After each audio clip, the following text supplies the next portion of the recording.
যে হুজুর সাল্লাল্লাহু আলাইহি সাল্লামের বাবা মা জান্নাতি না জাহান্নামী? প্রশ্ন বলেন তো কি? নবী করিম সাল্লাল্লাহু আলাইহি সাল্লামের আব্বা মা জান্নাতি না? প্রশ্ন মনে থাকবে তো ইনশাআল্লাহ। হুজুর সাল্লাল্লাহু আলাইহি সাল্লামের আব্বা মা জান্নাতি না? এটার উত্তর একটা, একবারে আগেও বলবো পরে বলবো। সর্বশ্রেষ্ঠ উত্তম হলো এই ব্যাপারে আমাদের চুপ থাকাটাই হলো, বলেন এই ব্যাপারে আমাদের চুপ থাকাটাই হলো, উলামায়ে কেরাম বলেন সামাত, ওয়াকফ, স্থির থাকো, একে ব্যাপারে কোনো বাড়াবাড়ি করবে না, কোনো প্রকারের কথা নাই। হুজুরের কে জান্নাতি না জাহান্নামী এটা দেখবেন কে? আল্লাহ। এটা বলবেন কে দিবেন? আল্লাহ। আর আজকে আমাদের মতো এক শ্রেণীর আলেম নবী আলাইহিস সালাতু ওয়াস সালামের এক হাদিসের আলোকে ফতোয়া দিয়া বসে রয়েছে যে হুজুর সাল্লাল্লাহু আলাইহি সাল্লামের পিতামাতা জাহান্নামী। হাদিস বুখারী মুসলিম, তার বাপ মা জাহান্নামে যাবে, এ কথাই ঠিক। জি, আমরা এখানে নাউজুবিল্লাহ বলবো, কারণ আমরা ফতোয়া দেওয়ার জান্নাতি না আমি আপনি জান্নাতে না জাহান্নামে যাব এটা কে জানেন? আল্লাহ। তো এটার উত্তর এক নম্বর, এখানে কি এই ব্যাপারে কি থাকা? চুপ থাকা। দুই নম্বর প্রশ্নের উত্তর, তাফসীরে জালালাইন নামক একটা কিতাব আছে, সেই কিতাবের লেখক হলেন আল্লামা জালালউদ্দিন সুয়ুতি রহমতুল্লাহ। একটু মন দিয়ে শুনবেন, কিন্তু উত্তর কিন্তু সংক্ষিপ্ত।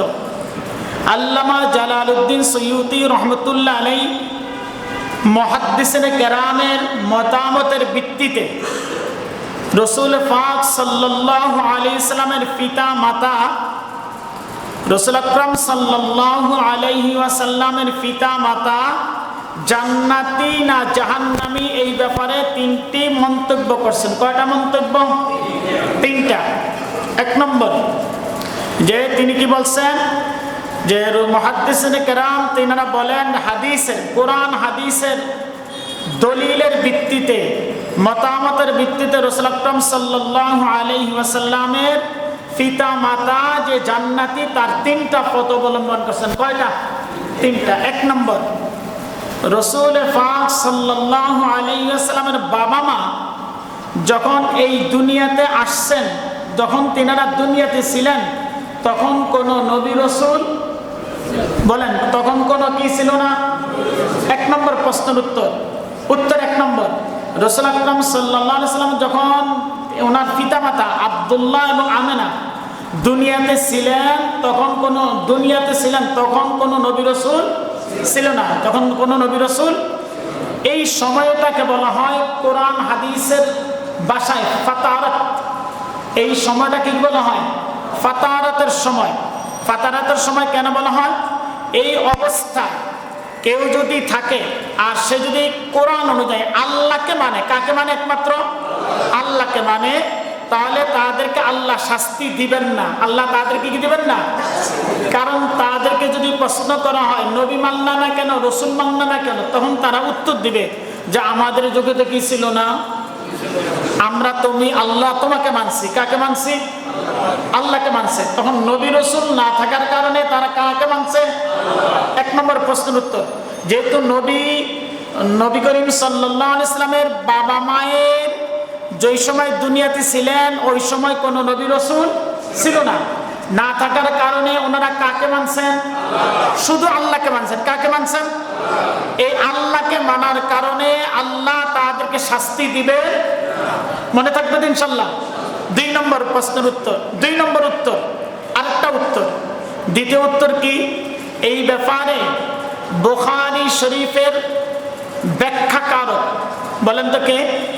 বুখারী শরীফের সবচেয়ে বেশি দিনার প্রসিদ্ধ তিনি ব্যাখ্যাকারক, তিনি হাফেজ ইবনে হাজার আসকালানী রহমতুল্লাহ আলাইহি। হাফেজ মানে কোরআনের হাফেজ না, হাদিসের হাফেজ। বলেন তো কিসের হাফেজ? কোরআনে হাফেজ। কোরআন হেফজ করাটা যত সহজ, হাদিস হেফজ করা তত কি না সহজ না। হাদিসে হাফেজ ইবনে হাজার আসকালানী রহমতুল্লাহ আলাইহি বলেন, তিনি বলেন যে রাসূল আকরাম সাল্লাল্লাহু আলাইহি ওয়াসাল্লামের বাবা মায়ের ক্ষেত্রে, এক্ষেত্রে তিনার প্রবল ধারণা যে নবী করিম সাল্লাল্লাহু আলাইহি ওয়াসাল্লামের বাবা মা আল্লাহর আনুগত্যের ভিত্তিতে, কিসে বলেন তো? আল্লাহর আনুগত্যের ভিত্তিতে এই পরীক্ষায় তারা উত্তীর্ণ হবেন, ফলে তারা জান্নাতি। ফলে তারা কি? যে আল্লাহর আনুগত্য করার কারণে এই ব্যাপারে তারা উত্তীর্ণ হবেন, এই জন্য তাদেরকে আল্লাহ কি দিবেন? কেন? ওই যে আগের প্রশ্নের উত্তর বুঝা গেছি, যেহেতু ওই যুগে নবী রাসূল ছিল না। মনে থাকবে তো ইনশাআল্লাহ? এটার আরেকটা উত্তর যে রাসূল আকরাম সাল্লাল্লাহু আলাইহি ওয়াসাল্লামের পূর্বপুরুষগণ, কার বলেন তো? নবী করিম সাল্লাল্লাহু আলাইহি ওয়াসাল্লামের পূর্বপুরুষ এবং তিনার বাবা মা কি কোন ধর্মের উপর ছিল তখন? একটু বলতে পারবেন কোন ধর্মের উপর? ইব্রাহিমী। এই তো মাশাআল্লাহ, কার কোন ধর্ম? ইব্রাহিমী ধর্ম। তখন ইব্রাহিমী ধর্মের নাম কি ছিল? হানিফ। ইন্নী ওয়াজ্জাহতু ওয়াজহিয়া লিল্লাযী ফাতারাস সামাওয়াতি ওয়াল আরদা হানিফাও। হানিফ ধর্ম, ওর ধর্মের নাম কি ছিল? ইব্রাহিম ধর্মের নাম। আমাদের ধর্মের নাম কি? ইসলাম। ইব্রাহিমের ধর্মের নাম কি? হানিফ। হযরত হুজুর করিম নবী করিম সাল্লাল্লাহু আলাইহি সাল্লামের বাবা মা যেহেতু নবী রাসূল ওই যুগে ছিল না, এই জন্য তারা ইব্রাহিমী ধর্ম, হানিফ ধর্মের অনুসারী ছিল। কোন ধর্মের অনুসারী ছিল? হানিফ ধর্মের অনুসারী ছিল। হানিফ ধর্মের অনুসারী থাকার কারণে আল্লাহ তাদেরকে কি করে দিবেন? ক্ষমা করে দিবেন। তার ফলে তারা কি হবেন? জান্নাতি। সর্বশেষ উত্তর, নবী আলাইহিস সালামের বাবা মা জান্নাতি, তার প্রমাণ সেটা কি? যে রাসূল পাক সাল্লাল্লাহু আলাইহি সাল্লামের পিতা মাতাকে আল্লাহ জীবিত করে। বলেন, নবী করিম সাল্লাল্লাহু আলাইহি সাল্লামের বাবা মাকে আল্লাহ পুনরায় জীবিত করে মুহাম্মদ রাসূলুল্লাহর আনিত ধর্মের উপরে তিনারা ঈমান আনার পরে আবার তাদেরকে আল্লাহ তাআলা কি দিবেন? মৃত্যু দিবেন। এটা হলো তাফসীরের কিতাবের মধ্যে পাওয়া যায়। কোন কিতাবের মধ্যে পাওয়া যায়? ফলে তারা কি হবেন না? আল্লাহর কাছে জবাবদিহি করার প্রয়োজন হবে না। তিনাদের কোন ধর্মের উপরে ধর্ম মৃত্যুবরণ করছেন? ইসলাম ধর্মের উপর।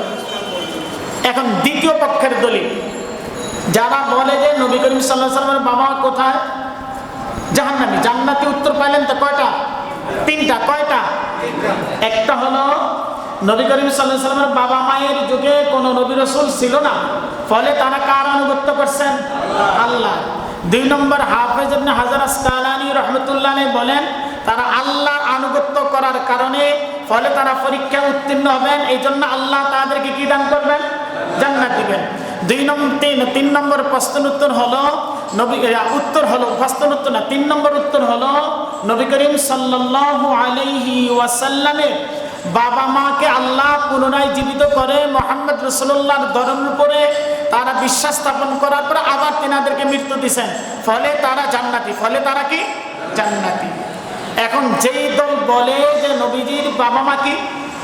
জাহান্নামী। যেই দল বলে নবীজির বাবা মা কি? জাহান্নামী। তাদের দলিল কি? তাদের দলিল হলো যে নবীজি আল্লাহর কাছে আবেদন করছেন, আল্লাহ আমি আমার আব্বা মায়ের জন্য ক্ষমা চাইতে চাই তোমার কাছে। আল্লাহ নবীজিকে কি দেন নাই? অনুমতি দেন নাই। কি দেন নাই? বলেন না, কি দেন নাই? কিন্তু নবীজি আবার আল্লাহর কাছে বলছে, আল্লাহ তাহলে আমি আমার মায়ের কবরে জিয়ারত করতে চাই। আল্লাহ নবীজির মার কবরে জিয়ারত করার অনুমতি দিচ্ছেন। এই হাদিসের প্রথম অংশে যেহেতু নবীজির মার ক্ষমার ব্যাপারে আল্লাহ যখন আল্লাহর কাছে অনুমতি চাইছেন, আল্লাহ কি দেন নাই? ক্ষমার অনুমতি দেন নাই। কিন্তু যখন কবর জিয়ারত করার অনুমতি চাইছেন তখন কবর জিয়ারত করার কি দিয়েছেন? এবং সহিহ হাদিস দ্বারা প্রমাণিত নবীজি হজ করে আসার সময় আবওয়া নামক স্থানে নবীজির মায়ের কবরের কাছে গিয়ে তিনি কান্নাকাটি করছেন। কার মায়ের কবরের কাছে? নবীজির মায়ের কবরের কাছে। এখন এই ওনারা যা বলছেন নবীজি হাদিসটা কয়টা অংশ? ক্ষমা চাইতে পারবা না কিন্তু কবর জিয়ারত করতে পারবা। এখন ধরেন কবরে জিয়ারত করাটা কাদের কবরে জিয়ারত করতে বলছেন? আল্লাহ কোরআন আয়াত দিয়ে দলিল ধরেন। কোরআন আয়াত দলিল কি? আল্লাহ কোরআনের সূরা তওবার মধ্যে আল্লাহ বলেন, ওয়ালা তুসাল্লি আলা আহাদিহিম মিনহুম মাতা আবাদা ওয়ালা তাকুম আলা কবরিহি ইন্নাহুম কাফারু বিল্লাহি ওয়া রাসূলিহি ওয়া মাতু ওয়া হুম ফাসিকুন। হে নবী, আপনি ও সমস্ত লোকদের জানাজা পড়াবেন না। যারা মাতা আবাদা, যারা মৃত্যুবরণ করছে কিসের উপরে বলেন? কুফরের উপরে, আল্লাহ এবং আল্লাহর রাসূলকে অস্বীকার করার উপরে যারা মৃত্যুবরণ করছে, তাদের জন্য আপনি নামাজও পড়বেন না, দোয়া করবেন না, এবং তাদের কবরের কাছে যাবেন না। আলা কবরিহি, তাদের কোথায় যাইতে নিষেধ করছেন? কবরে জিয়ারত করতে নিষেধ করছেন। যেহেতু মুহাম্মদ রাসূলুল্লাহ সাল্লাল্লাহু আলাইহি সাল্লামকে আল্লাহ সূরা তওবার মধ্যে বলছেন, যেহেতু তারা মুশরিক, যেহেতু তারা ফাসিক, ধর্ম থেকে দূরে সরে গেছে, এই জন্য তাদের কবরের জিয়ারত করতে কি করছেন? তো সুতরাং যেহেতু মুশরিক থাকার কারণে মুনাফিকদের কবর জিয়ারত করতে আল্লাহ কোরআনের মধ্যে নিষেধ করছেন। এদিক দিয়ে হাদিসের মধ্যে আল্লাহ তাআলা মুহাম্মদ রাসূলুল্লাহর মায়ের কবর জিয়ারত করতে অনুমতি দিয়েছেন। অনুমতি দেওয়া না মানে মুহাম্মদ রাসূলুল্লাহর মা এবং বাবা কি ছিল না? মুশরিক ছিল না। বলেন কি ছিল না? যেহেতু জিয়ারত করতে বলছেন, যেহেতু বলছেন, সুতরাং হুজুরের বাবা মা কি ছিলেন না? মুশরিক ছিলেন না। মুশরিক যেহেতু ছিলেন না, আল্লাহ তিনাদেরকে কি দিবেন? মনে থাকবে তো? এখন প্রশ্ন, আরো হাদিস, দলিল, এই প্রশ্নের উত্তর। যারা বলে যে নবীজির বাবা মা জাহান্নামী, তার উত্তর আরেকটা। হুজুর আকরাম সাল্লাল্লাহু আলাইহি সাল্লাম আল্লাহর কাছে দোয়া করছেন। তিনি অনেকবার বলছেন যে আমি পবিত্র, আমার বংশ পবিত্র, আমি আব্দুল মুত্তালিবের বংশের লোক, আমার দাদা আব্দুল মুত্তালিব পবিত্র। এর হাদিস দ্বারা প্রমাণিত। যেহেতু আব্দুল মুত্তালিব পবিত্র, হুজুরের বংশের লোক পবিত্র, পূর্বপুরুষরা পবিত্র, সুতরাং তেনারা কি ছিল না? মুশরিক ছিল না। এখন আসেন, নবী করিম সাল্লাল্লাহু আলাইহি সাল্লাম সম্পর্কে ইব্রাহিম দোয়া করছেন। কে দোয়া করছেন?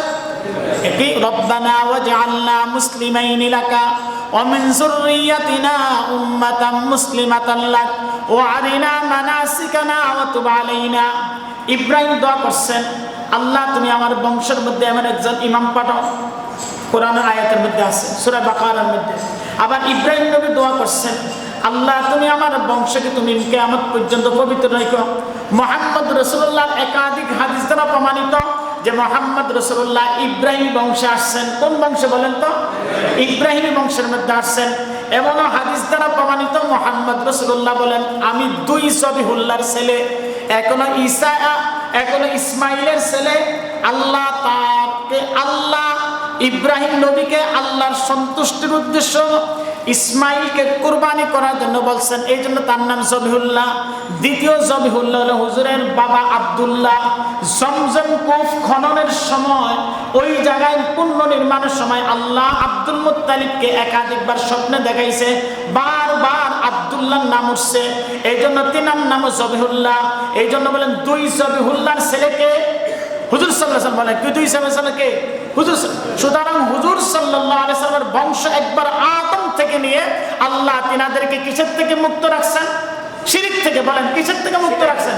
সুতরাং মুহাম্মদ রাসূলুল্লাহর বাবা মা জান্নাতি না জাহান্নামী, এই ব্যাপারে কোনো প্রকারের প্রশ্ন উত্থাপন করার কোনো প্রয়োজন নেই। কিন্তু আফসোসের বিষয়, এক শ্রেণীর আলেম তারা বলতেছে মুহাম্মদ রাসূলুল্লাহর বাবা মা জাহান্নামী। আরে বেটা, তোমাকে জাহান্নামের সার্টিফিকেট দিবে, দেওয়ার জন্য কে বলছে?